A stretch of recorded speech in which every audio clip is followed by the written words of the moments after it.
This building that you see behind me is the old Hawthorne Police Station and City Hall. And by the end of this year, it will be demolished. The entire building wasn't the police station, only half of it was. The other half was Hawthorne City Hall. And in fact, you're sitting in the council chambers right now of what used to be the City Hall. When the council or the City Hall moved over across the street, then that room became the detective bureau for the police department when the police department took over the whole area. The Hawthorne Police Station was dedicated in 1954 and was made to hold 28 inmates. This is the kind that, you know, you hear about the slammer. Throw them in the slammer. These doors slam when you close them. It greatly makes you feel insecure once you're inside one of those cells. Over the years, the deteriorating conditions of the building called for a new one to be built, and this one was closed in 2004. A building which had a reputation of having celebrity guests. This was called the Hawthorne Hilton because some individuals, rather than serve time in the county jail or do community service, they would come here on the weekends and serve out their terms, you know, in a very relaxed environment. We stopped by the Hawthorne Hilton, where Darnell Wallace, the former jailer, walked us through the process of checking in. They came in off the street. Okay. Through this door? Through this door. Did our typical, put your hands on the bars, took all their property, did their search, and would either have them sit on the bench back here or would place them in one of the holding cells here. Because this is where they made their phone calls. As we take their stuff and assign them a drawer, their stuff will go inside of here. How would you keep track of whose number was? We type it on the booking slip. But these aren't big enough, so the shoes wouldn't go in here, or would they as well? We force your stuff in there. Oh.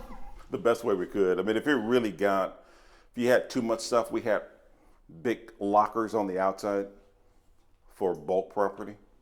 But we would put as much as we can get in here. And then just close it, it wouldn't get locked? Do that, and then padlock it.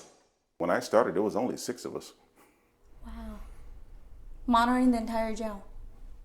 Yeah, you would have your overlap every now and then, but like I said, it was not uncommon for me to work by myself. Wow, that's scary. Yeah, it's interesting. Once they completed their phone calls, through here is where they did their fingerprinting and their breathalyzer if they needed it. And then at that point, we come through here and determine what cell they were going to go to. It feels like the Green Mile, long hallway. Oh, yes. And down the hallway, our first stop was at the interview room. The first night on my own, I didn't know a guy was in there. I was working graveyard, swing shift just left. I opened the door just to check. And that fast, a guy that was under the influence of PCP had me by the throat. And we were in a fist fight until we got that person restrained and placed in our safety cell. And they didn't leave a note letting you know somebody was in there? They forgot. Oh my God. Yeah. Horrible. Yeah. It happens. But you got it under control? Oh, definitely. I remember particularly that night, the drunk tank or the sobering cell had 22 people in it. It's not designed to do that. So you've got people crammed in trying to go to the bathroom, people sleep on the floor, and people are asleep on top of each other. And I remember a particular incident when I walked back and I watched a guy trying to urinate in the toilet, and he was literally urinating in somebody's face. So of course that guy got sick, everybody started throwing up. We had to separate people and have trustees come clean things up. And when inmates could not follow the rules, they were placed in a different area. The lights are out, however, this is our safety cell. And back then you said it was padded? Yeah, you can feel it. Oh, it still is? Yeah. It looks like a wall, but it's padded for the inmate safety. But this is where people came that are combative, hostile, unable to care for themselves, suicidal. People that pose an imminent threat to other people. We've had many of fights trying to restrain people, getting them in here. Trying to put up their hands. Oh, it's out of control. When you were placed in here, you wouldn't come out, not even for the restroom. You'd love this. So you got the little drain in the floor. That's the toilet. Oh, wow. Yeah, and what we do from out here That's how we flush the toilet, but right now the water's off. The next stop down the hallway was the women's quarters. This was our female section of the jail. A lot smaller. A lot smaller. Had a female screaming back here one time, and I come back trying to figure out what she was doing, and just my luck, she's having a baby. Oh, wow. So I got on the radio, roll paramedics and roll me a female. Did you guys know she was pregnant when she got booked? Oh yeah, we knew. Oh, okay. We didn't expect her to go into labor. Oh my God, that's crazy. When we return, find out what VIP guests stayed at this luxurious hotel.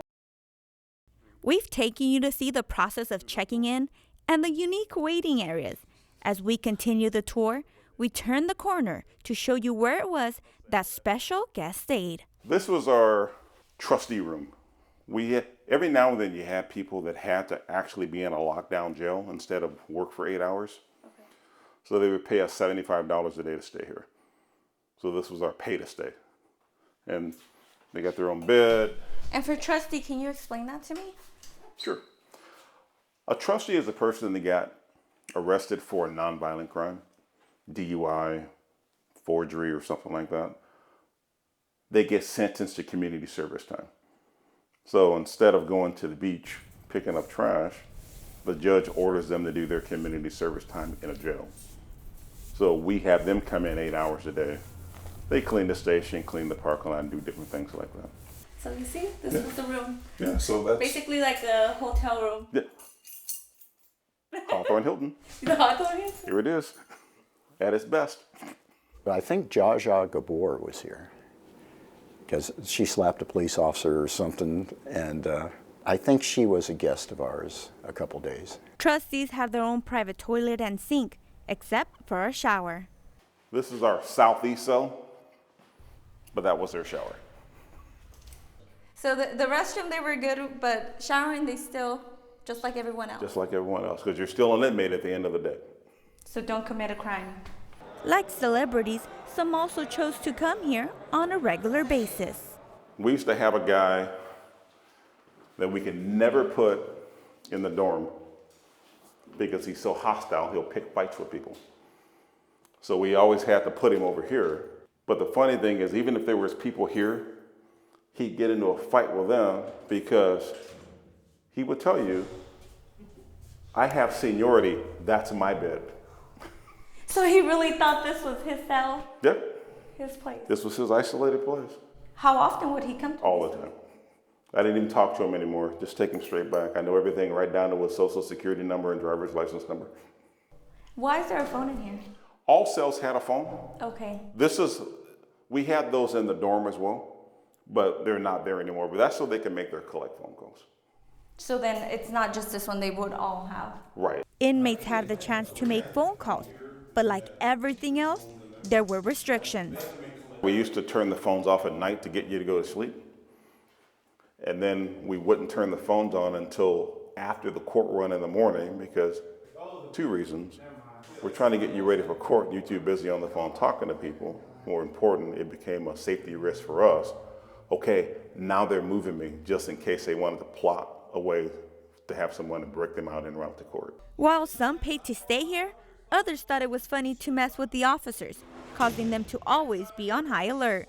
You have to be careful in dealing with inmates when this door is closed.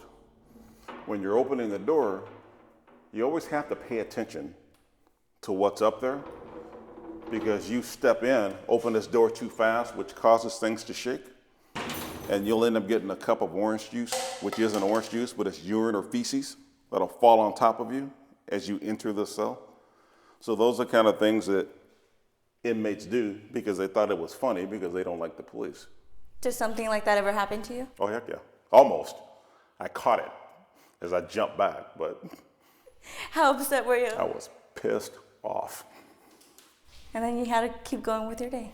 Yeah. So we go through strip search everybody, figure things out. That's the danger of custody. You forget a spoon or something like that. All those things can be converted into weapons over a period of time. This is a 12-bed dorm. On a good day, we had 17 people overflowed on the floor. We rarely ever had a moment where we weren't overflowed. But during the LA riots in particular, it got so busy and we got so inundated with inmates. In this particular cell, we had 68 inmates back there, which was completely insane. It's really hot in here. I can imagine in the summertime. Oh, it's out of control. There was no AC in here, so if inmates were stuck in here, they were really sweating. Back in the booking area is where they controlled the phones and the alarm system in case of an emergency. This was our ability to turn off phones. In the event you got in trouble, you can hit an alarm that'll set off an audible alarm through the building. That was pretty obnoxious. Just like the rest of the building, even the officer's space had its own unique character. I miss this locker room too. Lockers are nice. Why would you miss this locker room from the other one you have now? The other one's too fancy. The other ones are wood. Sometimes they're not as wide. You used to be able to throw your shoes up top. You can't do that on the other ones, you'll break them down. So you got to shove all that stuff in your locker, whereas in here it was pretty decent. If these walls could talk, they could tell us so much more. This building filled with history will soon be gone forever, but will live on in the memories of those who came through here. I love the new jail because of the newer technology, but I really miss the personality of the old police station and this old jail here. For HCTV, Kill the lights. I'm Jennifer Murillo.